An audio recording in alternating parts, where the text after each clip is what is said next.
বুধবার নির্বাচন কমিশনের পক্ষ থেকে এসআইআর এর খসড়া তালিকা প্রকাশিত হয়েছে। তার মধ্যে জীবিত মানুষকে মৃত করে দেওয়া হয়েছে। এছাড়াও স্থানান্তরিতভাবে কিছু জায়গায় মানুষের নাম বাদ গিয়েছে, আর তাতে অসুবিধার সম্মুখীন হতে হচ্ছে সাধারণ মানুষকে। এসআইআর এর খসড়া তালিকা আসতেই একের পর এক অভিযোগ সামনে আসছে। বিএলও 30 জনের নাম মৃত হিসেবে কমিশনে জমা দিয়েছিলেন। খসড়া বেরোতেই দেখা গেল মৃত 31 জন। হুগলির উত্তরপাড়াতে জীবিত ভোটার খসড়ায় হয়ে গেলেন মৃত। উত্তরপাড়া বিধানসভার 16 নম্বর ওয়ার্ডের 262 নম্বর বুথের বাসিন্দা শ্যামল খাটুয়া হতবাক এই ঘটনায়। শ্যামলবাবু জানান, বিএলওর দিয়ে যাওয়া এনুমারেশন ফর্ম নির্দিষ্ট নথি দিয়ে জমা করেছিলেন। খসড়া ভোটার তালিকা প্রকাশ হবার পর তিনি জানতে পারেন তার নাম মৃত ভোটার হিসেবে তালিকাভুক্ত হয়েছে। ফলে দুশ্চিন্তার মধ্যে রয়েছেন শ্যামলবাবু। কি বলছেন অভিযোগকারী শ্যামল খাটুয়া, শুনবো। আমি ফর্ম ফিল আপ করেছি। ফর্ম ফিল আপ করার পর যখন লিস্ট আসে তখন দেখলাম আমি মৃত। তো আমি এই নিয়ে দুশ্চিন্তা, আমি কি করব বলুন। মানে আপনি জীবিত রয়েছেন কিন্তু আপনাকে তালিকায় মৃত বলে দেখানো হয়েছে। কি করবেন ভাবছেন তাহলে এখন? কমিশনার কাউন্সিলরকে জানিয়েছেন? হ্যাঁ, কাউন্সিলরকে জানিয়েছি। কাউন্সিলর কি বলে? ওই নির্দিষ্ট বুথে বিএলএ 2 ছিলেন তার নিজের ভাই শিখ শঙ্কর খাটুয়া। তিনি জানান, শেষ বিএলও এবং বিএলএদের মিটিংয়ে মোট 30 জন ভোটারের নাম মৃত ভোটার হিসেবে চিহ্নিত করে তালিকা করা হয়েছিল। সেই তালিকায় সই আছে ওই নির্দিষ্ট বুথের বিএলও। কিন্তু খসড়া ভোটার তালিকা প্রকাশ হবার পর তিনি দেখেন 31 জন ভোটারকে মৃত বলে তালিকাভুক্ত করা হয়েছে। তার মধ্যে তার দাদা শ্যামল খাটুয়ার নামও নথিভুক্ত করা হয়েছে। তিনি আরও বলেন, বিরোধী দলনেতা শুভেন্দু অধিকারী এসআইআর পর্বের শুরুতেই বলেছিলেন মোট 1 কোটি ভোটারের নাম তালিকা থেকে বাদ দিতে হবে। সেই অনুযায়ী নির্বাচন কমিশন কাজ করছে। জীবিত ভোটারকেও মৃত বলে দেখিয়ে তাদের নম্বর দেওয়া হচ্ছে। আমার নিজের দাদার ক্ষেত্রে সেটা প্রমাণ হয়ে গেল। আমরা 6 নম্বর ফর্ম ফিল আপ করে আবার আবেদন জানাবো নির্বাচন কমিশনের কাছে। না এলে এর বিরুদ্ধে যত দূর যাওয়ার তত দূর যাব। প্রয়োজনে আদালতে মামলা হবে। কি বলছেন শিবশঙ্কর খাটুয়া, বিএলএ 2, শুনবো। 262 নম্বরে বিএলএ আমি বুথের। আচ্ছা, এই উত্তরপাড়া বিধানসভা? উত্তরপাড়া বিধানসভা। কত নম্বর ওয়ার্ড এটা? 16 নম্বর ওয়ার্ড। তো বিএলএর যে মিটিং হয়েছিল সেখানে হলো মৃত ভোটার দেখানো হয়েছিল 30টা, সেই জায়গায় 31টা। এই যে এখানে দেখানো আছে 30টা। 30 জনকে মৃত ভোটার দেখিয়েছে, মৃত বলে দেখানো হয়েছে। আচ্ছা, ঠিক আছে। এবার যখন লিস্ট বেরোলো তখন 31টা। তার মধ্যে আমার দাদা নাম আছে। আমার দাদা তো জীবিত, ফর্ম ফিল আপ করা হয়েছে, দাদাকে মৃত বলে ঘোষণা করা হয়েছে। হ্যাঁ, এর জন্য হলো বিজেপি শুভেন্দু অধিকারী বলেছিল যে 1 কোটি লোকের বাদ দেওয়া হবে। সেই জন্য তোমার মানে এই কারণেই কি পরিকল্পিতভাবে বিকল্পভাবে বিজেপি এই চক্রান্ত করছে। মানে নির্বাচন কমিশন এই কাজে যুক্ত হচ্ছে। নির্বাচন কমিশনের কাছে যুক্ত হচ্ছে। হ্যাঁ, আমরা 6 নম্বর ফর্ম ফিল আপ করবো। হ্যাঁ, যতদূর সম্ভব যাব আমরা। মানে আপনারা প্রতিবাদ জানাচ্ছি। এই ঘটনা সামনে আসতেই রাজনৈতিক চাপানো শুরু হয়েছে।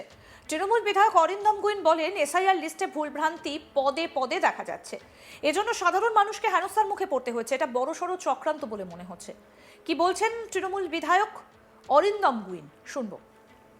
পরপর আমরা দেখতে পাচ্ছি, এখনো কত দেখতে পাবো জানি না, যে জীবিত মানুষদের মৃত ঘোষণা করে দিচ্ছে ইসিআই, নির্বাচন কমিশন। কাজেই এই যে ভুল ভ্রান্তি বলুন, যাই বলুন, বা ইচ্ছাকৃত বলুন, যাই বলুন, এটা কিন্তু টোটালি এই এসআইআরটা মানে একদম এই কম সময়ের জন্য।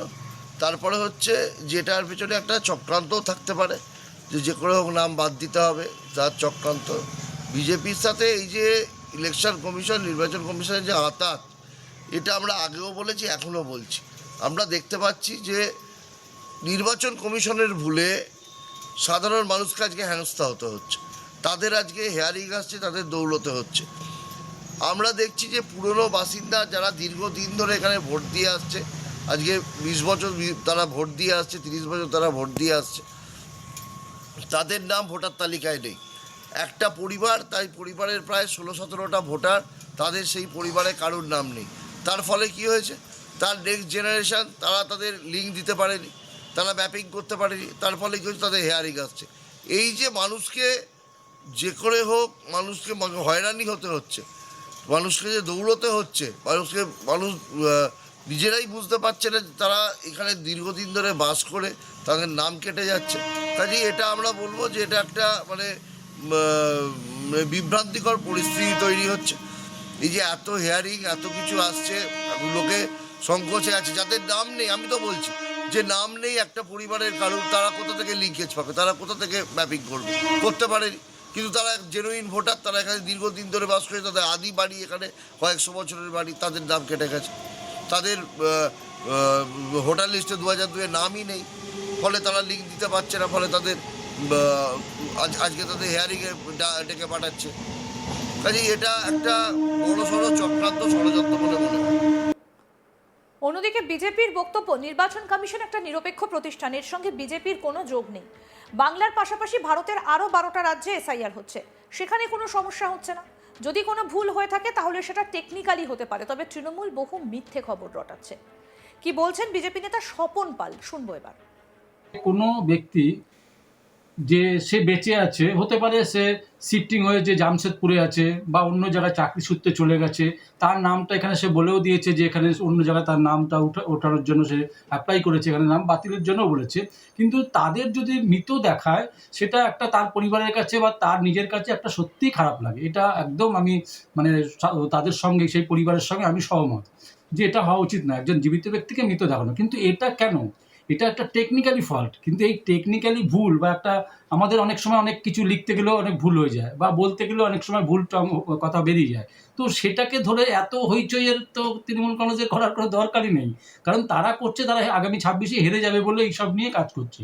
কিন্তু অনেক ঘটনা আমরা দেখেছি যে একজন ব্যক্তির 3 জায়গায় নাম আছে, তো স্বাভাবিকভাবেই এক জায়গায় নাম কেটে গেছে, এবার সেখানে অপশনে ট্রান্সফার লিখতে গিয়ে বা হতে পারে মৃত দেখিয়ে দিচ্ছে বা অন্য জায়গায় কম্পিউটারের সিস্টেমে কখনো ভুল হয়ে গেছে। এটা হতে পারে, এত বড় কাজ, এত বড় মানে এবার কাজ, মূল সংসদে এসআইআর হচ্ছে, তো স্বাভাবিকভাবে কোনো টেকনিক্যালি ভুল হতে পারে। তো সেই ভুলের সংশোধন, সংযোজন, পরিমার্জন হওয়ার অনেক সুযোগ আছে।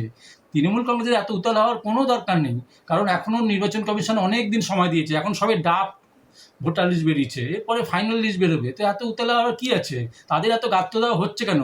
তাহলে তারা কি মেনে নিচ্ছে যে হ্যাঁ তারা ভুতুরে ভোটার, মৃত ভোটার, জালি ভোটার দিয়ে এতদিন জিতে এসছে, তাই তাদের হচ্ছে? তৃণমূল অভিযোগ করছে বিজেপি পরিকল্পিতভাবে এটা করছে। তৃণমূল কংগ্রেস যত দিন যাবে তত এই বিজেপির ভূতটা দেখবে, কারণ কি ওরা জানে 26 সালে ওরা হেরে যাবে। আরও আপডেট পেতে দেখতে থাকুন আজ তাক বাংলা, সাবস্ক্রাইব করুন, নোটিফিকেশন পেতে বেল বাটন অপশন প্রেস করুন।